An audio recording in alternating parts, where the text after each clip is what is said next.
Yo, what up, everyone? It's your boy Debo with Debo's Picks. This is going to be another Express video. I'm going to recap the picks from Sunday's game as well as all of my picks for the Monday night game. So let's dive right into it. Starting off with Devontae Adams. We had him going over 7 receptions. He fell short of that. Quite disappointing, I know, especially since he had a poor performance in week 2. This was supposed to be a get-right game for him against the Tennessee Titans. I got torched by the Buffalo Bills and Steph Diggs a week ago. So not what I expected. I'm sure a lot of you felt the same. Then I had Travis Kelce going over 6.5 receptions. He only finished with 4. This game came up a lot on the red zone, and I seen drop after drop after drop with Travis Kelce. That team just didn't look in sync at all against the Colts. I don't know what happened, but unfortunately I fell victim. And if you took this pick, you too fell victim. And I apologize. But again, very fluky performances that occurred with my picks, in my opinion. Justin Jefferson, we had him going over 7 receptions. This is another one. Bounce back, get right game. He got shut down by the Lions' best corner. I forget the dude's name, but apparently he's the real deal because all he's been doing is shutting down number one receivers. But now that he just shut down Justin Jefferson, I'm going to give this dude his props. So make note of that in the future. Number one receivers going against the Lions, I would fade them, because if they could stop Justin Jefferson, I think they could stop any receiver because Justin Jefferson to me is one of the best, if not the best right now. Then we had Dalvin Cook. I had him going, scoring a touchdown. He ended up doing his thing. He went over half rushing TDs. And they had Daniel Carson going over 1.5 field goals made. He ended up making that happen. And then I also had another 5-player flex with those same players I just went over with Joe Mixon. He ended up getting hurt. So that was that. He didn't finish the game in its entirety.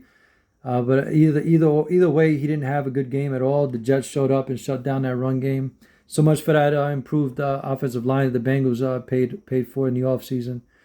And that was pretty much it. I know I offered another 3-player deal, but they were pretty much the same players again.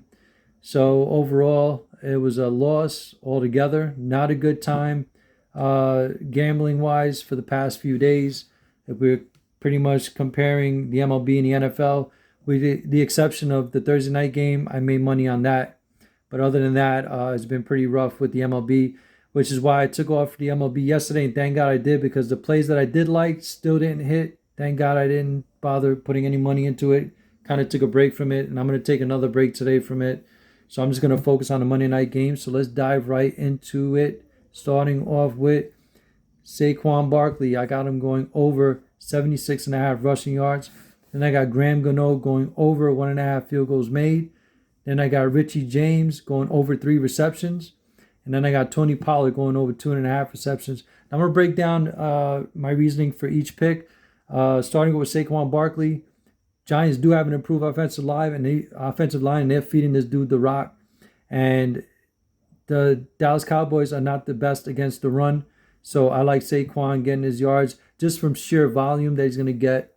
And then Graham Gano, the thing about the Giants, they're not the best at scoring touchdowns. They're kind of make it to the 30, maybe make it to the 20-yard line. They kick a lot of field goals, and Graham Gano is a money guy. So I think this game is going to be a low-scoring affair. I'd be shocked if it's a high-scoring affair. And I got Graham Gano kicking a couple of field goals in this game. Hopefully one of them is a game winner. And then I got Richie James. He plays a slot for the Giants. I am a Giants fan. He plays a slot for the Giants. And that's one of Dallas's weak points is defending the slot receivers.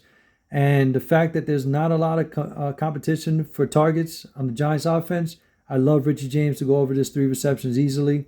In the past 2 games thus far, he's gone over 5 or more. So I love this matchup for him. And then there's Tony Pollard. They got him playing in the slot as a receiver, coming out of the backfield as well. So there's a lot of opportunity for Tony Pollard to get his hands on the ball as a receiver. So I love the 2.5 receptions. So those are my 4 picks for today, guys. Best of luck. I'll see you on the next one. Peace.